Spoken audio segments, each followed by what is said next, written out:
And then when you talk about just dealing with a team, you're like, okay, I can work on my own emotional intelligence, but what does that have to do with my team? Same set of research from Dr. Urich. They talked about that working with colleagues who are not self-aware, who don't have that level of self-awareness as far as their emotional intelligence, can cut a team's success in half.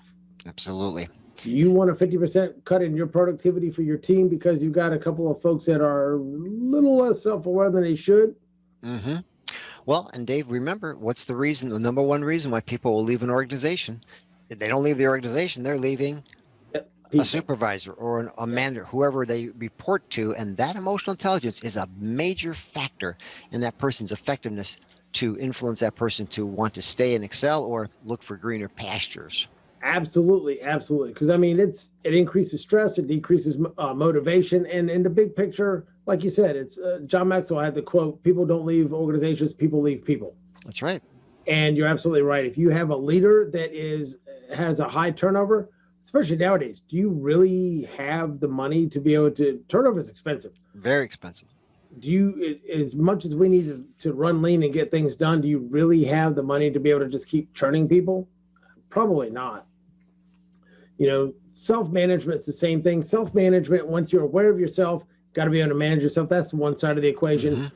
Marshall Goldsmith had a great book called Triggers. And the thing about self-management is this: it's enough to realize, wow, something's got me going.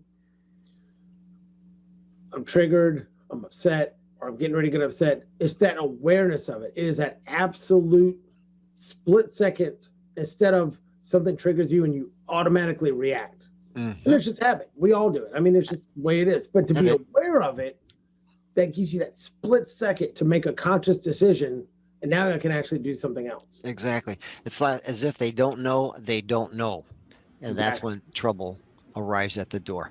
Right. And like Goldsmith says in his book, Triggers, I mean, that's the, now I know what I don't know. Now I know it. Now I know this is triggering, this is upset. And it gives you, if you just have that half a second to be able to throw in a little bit of conscious prefrontal cortex action and then be able to make a conscious decision on exactly what's going to happen, maybe you can choose to not put your foot in your mouth in the middle of that meeting again. Yes, you got that right.